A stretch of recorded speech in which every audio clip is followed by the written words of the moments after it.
Hello and welcome to my video series, Grounded Apologetics for Teens, where we prepare to seize every opportunity, demolish opposition, and answer everyone for the glory of God.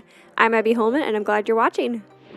In the last episode, we discussed the Bible, as well as a handful of facts about it that we should keep in mind. Today, I want to dive into the historical accuracy and reliability of the Bible and give some general tips that will equip you to respond to critics. As I said in the last episode, the Bible is actually a collection of many books written by dozens of different authors. This means we almost have to determine legitimacy one book, or at least one author, at a time. There's no way I could go into that much detail in under 5 minutes. So my goal in this episode is just to offer responses to some of the most common objections to the Bible. Number 1. The Bible wasn't written early enough to be reliable. In order for a historical document to be considered trustworthy, it must be dated relatively close to the time its documented events occurred. In other words, we wouldn't trust a historian who blindly wrote about events that occurred 1,000 years before him, with no other evidence to back him up. There is good evidence, however, that much of the Bible was written relatively soon after its events occurred. For example, most of the New Testament was likely written before 70 AD. How do we know this?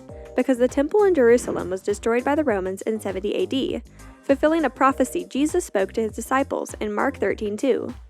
If the temple had already been destroyed when the New Testament authors wrote their books, they probably would have mentioned it.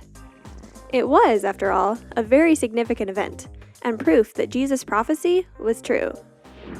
Number 2. The Bible has changed too much to be reliable.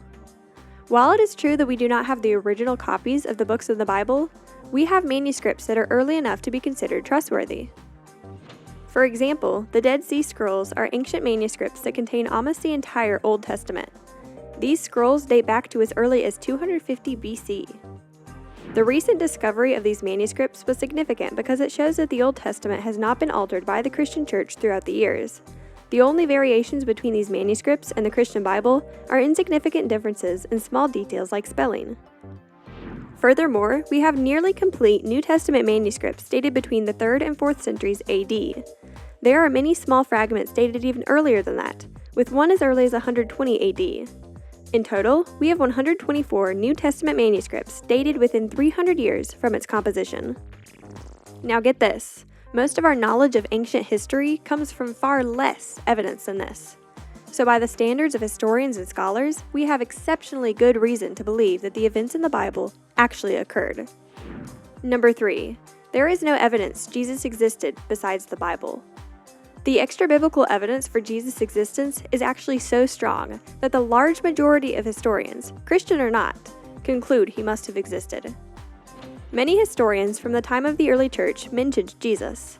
Between Josephus, Tacitus, Pliny the Younger, and the Talmud, we have overwhelming evidence for many foundational beliefs of Christianity.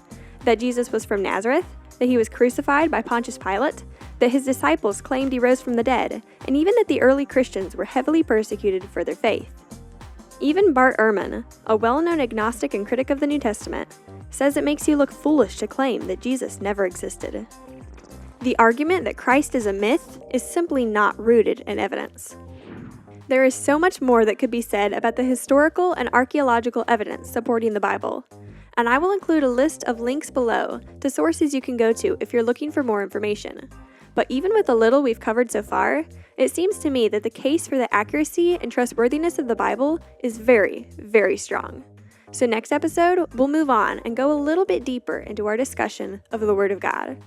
Thanks for watching.